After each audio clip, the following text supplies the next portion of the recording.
Hey Jews, so we're going to continue to learn and to integrate our understanding of what we're learning into our reality, understanding our reality. And the events of the past few days, especially I'm going to talk about the pogrom that happened in Amsterdam and try to understand with some wisdom from the lineage and from what we're learning in the Torah.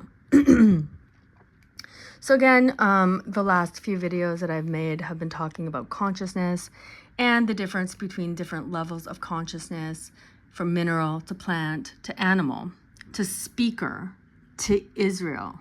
The highest level of consciousness, which is actually also a spiritual elevation. Okay, so spirituality and cognition and consciousness, they go together. Okay, so it's an intellectual understanding. God tells us from the very beginning, V'yadatem hayom, da'at, knowledge. You know today that I am your God and there is no other. Yadatem hayom. Not that you feel, not that you believe, okay? Because people, you can choose to believe in whatever you want. You can believe in whatever you want, but you should know. Okay, you should know that there is a God. That's the basic minimum for the nation of Israel, that you should know that there is a God. And how do you know that? You study the information in the Torah and you follow the laws that were given to the nation of Israel, and you understand, okay, what the difference is between the nation of Israel and all of the other 70 nations that can believe whatever they want to believe. Okay, we have our information. We have the information and we also have the intellect. Okay, we have the brains. We have the genetic, whatever, ability to learn this information, learn the wisdom of God. Okay, process that information, understand it, and integrate it into what we also know from our reality, what's happening around us in all times, and figure out what's going on. Okay, so we went through the conscious levels as the information in the Torah tells us, okay, that there's 5 different levels, and the highest level being Israel, which is an awareness of God, and we just know that via datem hayom. Today you know that there is a God because we all stood at Har Sinai and we were witnesses. So I have another video, I'm going to link it in the description, called Why God Commanded Us Not to Believe in Him. We're not supposed to believe, okay? Because when you believe, and especially when you believe something, when you arrive at any sort of conclusion from your heart, you will always have dofi. You will always have some reservation. There's always a possibility that it's not true. Okay, this is what the Rambam tells us, that Misha Mavin or Misha Ma'amin al pi niflaot ve whatever, yelo dofi belev. Okay, somebody who believes something because of miracles and wonders, okay, will always have a doubt somewhere in their heart, because just like they have chosen to believe, other people chose not to believe, or you could have chosen not to believe. If you know something, okay, if you know something that is true, that's a whole different level of situation than believing, okay? So this is going to help us when we're trying to actively raise our conscious level, okay, to at least medaber chai. Again, I go through all the different levels in previous videos. So if you are trying to obtain some awareness and some understanding of reality, okay, you need some information. So King Solomon tells us that the beginning of wisdom is the fear of God, okay? If you don't achieve at least a fear of God, you don't want to transgress the laws, you have no wisdom. Start from that point, okay? You don't know what's going on if you don't fear God. You have no understanding. And so all of the information that you have is just the knowledge you've been able to acquire, which is just based on your own biology, your intellect. You've observed, you've seen, you've read, but you have no spiritual information. And as we've been going through, there's 5 dimensions in our reality. 3 are physical, 1 is spiritual, and 1 is time. The spiritual information is in the Torah, given to Israel in an unbroken chain. Okay, so again, that's just the background information that we need to know in order to look at situations in our reality and understand them. So what happened in in Amsterdam was, let's just say, Jews, or Israelis at least, okay? So Jews and Israelis. And I have another video called like Jewish Identity Crisis. Okay, what's the difference? Okay, is everybody who is an Israeli a Jew? What is the definition of a Jew? Please go and watch that video. Okay, because we know specifically that to help the nation of Israel maintain its conscious level and its spiritual level as the nation of Israel, which is connected to God, okay, over the long exile. Okay, over our long exile, because every nation, okay, usually has its customs, its land, its whatever. And over the long exile, because we were kicked out of the land, of the holy land of Israel, for not keeping the Torah laws and not being connected to God. And for other reasons, okay, that we have to understand why we're in exile and what that really means. But there were put in place certain things for us, okay, to help us maintain this national identity and be Jews, which the definition of a Jew goes back to the blessing that Yehuda received from Yaakov Avinu. That when we go out into exile, we will hold on to this information because we know it. We know it and we know that it is true, okay? And that's what a Jew does. And what Joseph did for us to provide a spiritual space for us for over time, okay?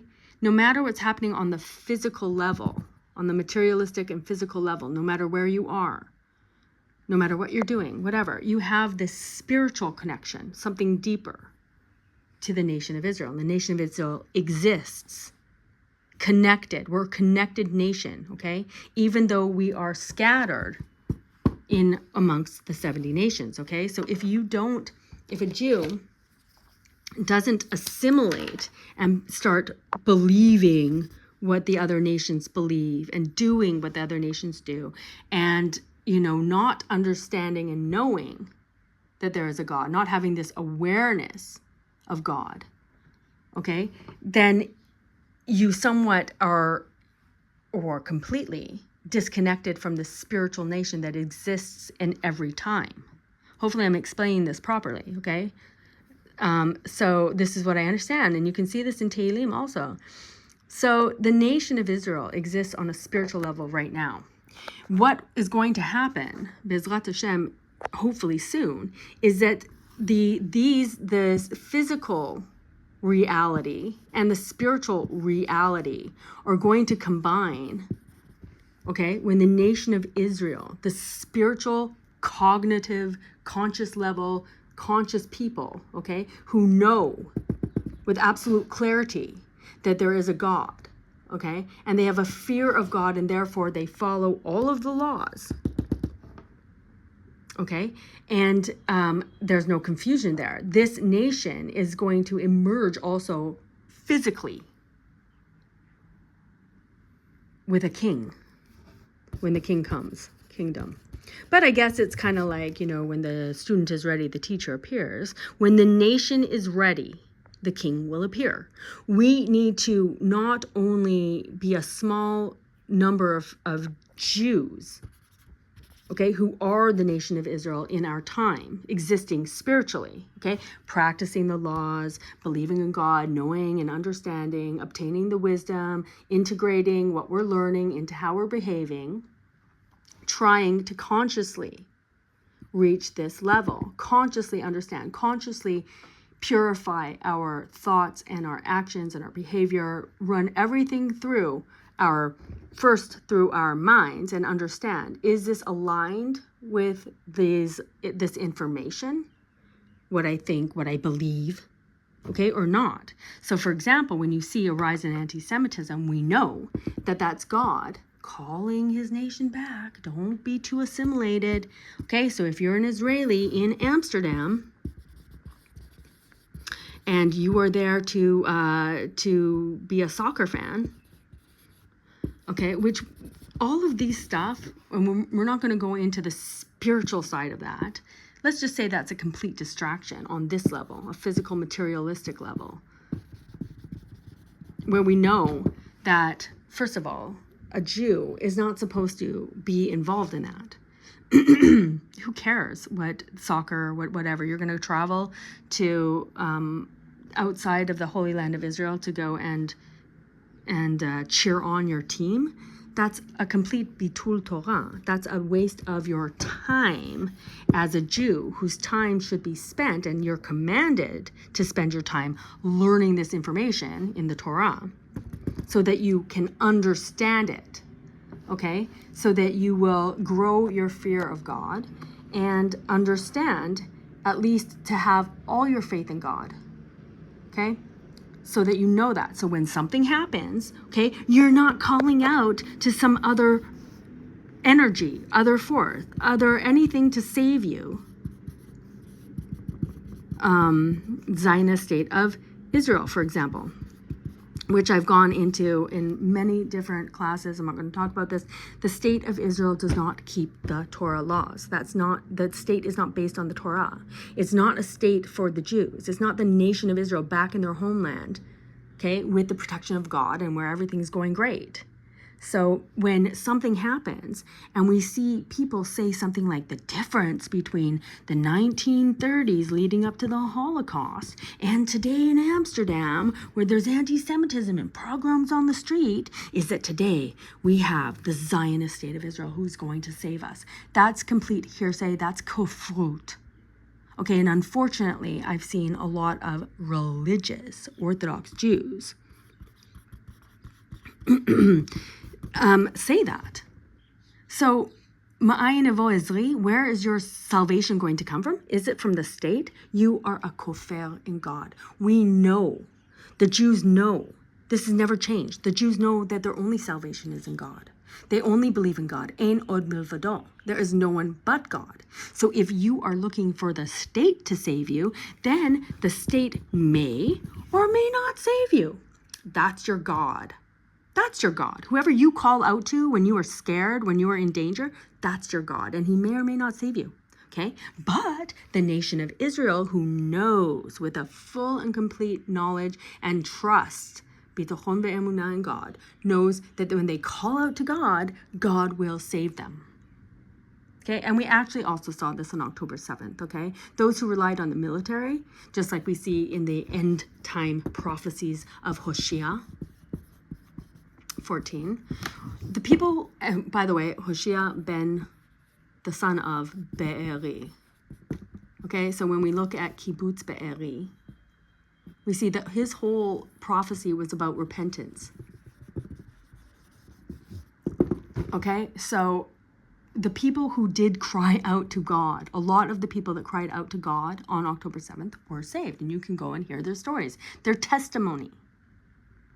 When others, also on October 7th, nothing happened to them. They were 15 minutes away from Barry and they were saved. Nothing happened to them. Their yeshuv, their village or whatever, kibbutz, moshav, was locked down for Shabbat, which is a sign between the nation of Israel and God, and that has never changed over time. The nation of Israel has always kept Shabbat, okay? When we accepted Shabbat, when we accepted the Torah, okay? The nation of Israel throughout time has always kept this. The nation of Israel has always lived by the laws of the Torah, regardless of whatever the laws are in any of the areas that they are in exile, okay? With their own courts of law, because the judgment is based off the wisdom of God, like in King Solomon's day, when he when all of the world stood in awe of King Solomon's wisdom in his judgments, because justice is based on wisdom. There are higher courts in the spiritual realms, okay, that have an absolute justice, tzedek, okay? And when it is aligned with what's happening in our actual reality in the physical plane, okay, then that is, judgment is justice, okay? But when it's not, then there's a fragmentation of the truth. So if wherever we are in our exile, whatever nation that we've ended up in the exile, if justice is not the same as what's written down here in the laws of the Torah, the nation of Israel doesn't follow that. The nation of Israel follows the laws. The nation of Israel is connected to God. This nation exists today. This nation will always exist. This nation will be redeemed at the end, because there is an end time. Okay, and we are getting close. So if you're in Amsterdam, okay, and you were scared and you wanted the state of Israel to save you, well, this time they did. Okay, so then everybody can choose to believe in what they believe is actually going to come and save them. Is it the IDF? Is it the state of Israel? What about, so that's one thing. And the other thing is the state of Israel has their rabbis. Okay, the Rabbanut, the state rabbis. Okay, we've gone through who the state of Israel is, and we know that it is because it doesn't have the laws of the Torah, and we see how the nation of Israel, the actual Jews, are treated here by the Israelis. Okay, especially the police, especially just all the secular Jews that don't have any understanding of what's in the Torah because they've never learned it. Okay, for many different reasons. Part of it is the trauma that we've all been genetically, generationally, gone through, especially from the Holocaust, which as a result, there was the state of Israel that was formed, the anti-Torah, anti-Jewish, Erev Rav state of Israel. Okay, so if these rabbis, and we know from the information and the understanding and the knowledge, we know that the rabbis of the state of Israel are part of the Erev Rav, one of the five groups are the rabbis. Okay, so when the rabbis tell you in Amsterdam, Israeli, who went over there to waste your time with something that is pastime of the 70 nations, has nothing to do with the nation of Israel. The nation of Israel in the desert, on the way to the Holy Land, they weren't playing soccer. Okay, that's not a Jewish thing to do. That's not a thing that the nation of Israel does. Okay, so what the rabbis said were, if you are an Israeli citizen in Amsterdam, we recommend that you desecrate the Shabbat to come back to Israel. We're going to come and save you. Okay? No one did anything on October 7th. No, El Al didn't fly some planes out there to Kibbutz Be'eri and save anyone. But they're going to fly out everybody and desecrate the Shabbat. Okay? Break this bond. Because ot hi le'olam, this is a forever covenant with God, that whoever keeps Shabbat, the nation of Israel keeps Shabbat, and the nation of Israel is protected by God. Okay, so if you're over here doing something else, and the state rabbis tell you to break Shabbat to come back, we have to understand with wisdom and be wise with our understanding of what's happening. What does that mean? Is that a good thing? It's completely disconnected from the nation of Israel and our understanding of reality. Okay? So too is the rabbis of the state of Israel, is their advice since October 7th on Shabbat to keep your telephones open, to, if you're praying to God, if you're praying to God and you understand what you're doing and you understand before whom you stand and you have some level of consciousness about that and you fear God. So if they tell you that if you are in the middle of a prayer and the sirens go off in your area, you need to run away and find shelter. I mean, is there any more shelter than in the shelter of the Most High? I mean, does that make sense to anybody with any amount of understanding? Why are you praying to God if you're going to run away and hide in a shelter? Why are you keeping Shabbat if you're just going to break it, okay, to feel safe? If you don't feel safe, you have no emunah and bitachon. You have no faith and trust in God, which is the minimum thing of the nation of Israel. Do you understand? So we have to understand, why are we doing anything, Orthodox Jews? Orthodox Jews. Why are you keeping Shabbat if you don't believe in God? If you don't believe God is going to save you when you're praying to God at that moment that you're actually standing before the King of Kings in your Amidah prayer, which is also a meditation to help you achieve a spiritual elevation, which is supposed to combine with your conscious level, if you're just going to run away in the middle of your prayer. I mean, we have to have some sort of understanding. We have to ask ourselves. And it's not enough that we say, well, my rabbi said that. Your rabbi may not have any understanding. He may have a lot of knowledge. What's in the books? Oh, they can quote you and they know everything about where they are in the books. They know, they have a lot of knowledge, but do they have the understanding? Have they integrated their knowledge with the wisdom? And is that giving you results in your reality to where you know that God is God and there is no other, that nothing happens in our reality without God making it happen? Okay, so just like we're told in the story of the Exodus from Egypt, that when the tribes, okay, when the 70 souls went down to Egypt and they mixed in there, and everybody loved them. Everybody loved them because everyone revered Yaakov, everyone revered Joseph, and the tribes, and all the tribes. Okay, so they mixed in. But what happened? God made them hate his nation. God made that happen. God makes everything happen. Okay, so without that understanding, what are you even doing? It's time to think for ourselves. Okay, it's not enough that we're just chai medaber, even doing the things, even following the halacha, following the laws, doing the things, keeping Shabbat, if we don't have any understanding. And it's not enough that we look to the rabbis and say, well, they told us, or they do it, or whatever, okay? So just like, for example, when I was on my beginning journey to understand and practice the Torah and become an observant, Torah-observant Jew, okay? If I would see religious-looking people eating at a restaurant, I assumed that that restaurant was kosher, with no understanding of my own. That is not true. You can't rely on anyone else. You're not a member of a herd of chai medaber. You are something more.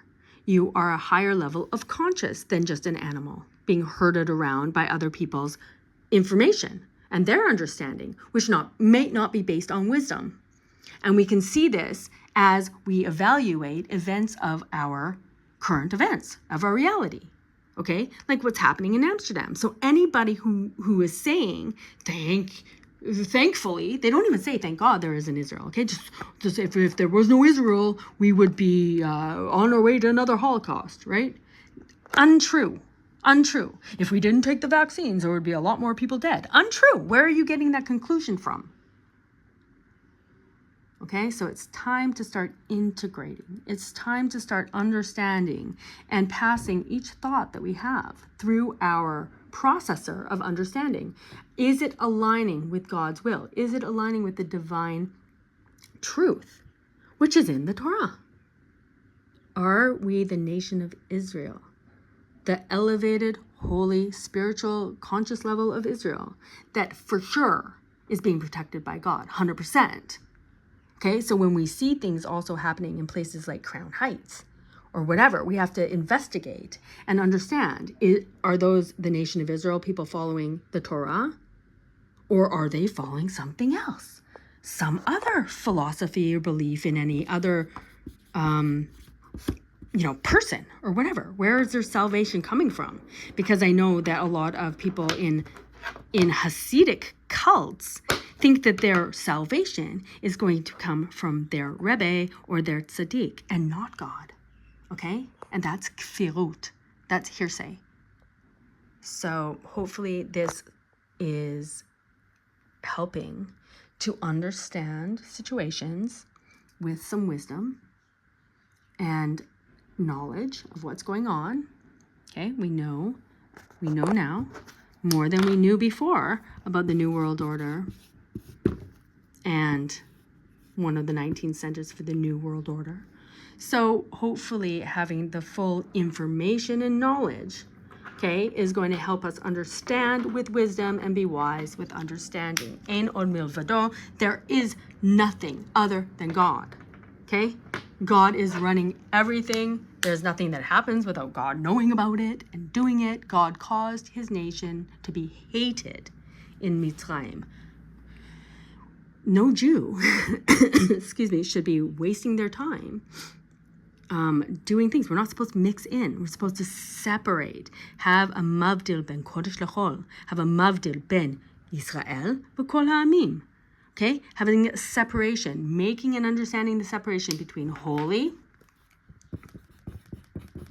and mundane, unholy, between the spiritual and the material, okay? Between the nation of Israel and all the other nations. Basic Judaism 101, okay? So again, if we're Orthodox Jews doing all the stuff, at the end of time, in the prophecies of the end time, God tells us, what use do I have for your sacrifices? Like, why are you ultimately doing all the things that you're doing if you're not going to believe in me, if you're not going to put all your trust in me, if you're not going to love me, if you're not going to connect to me, if you're not going to know me?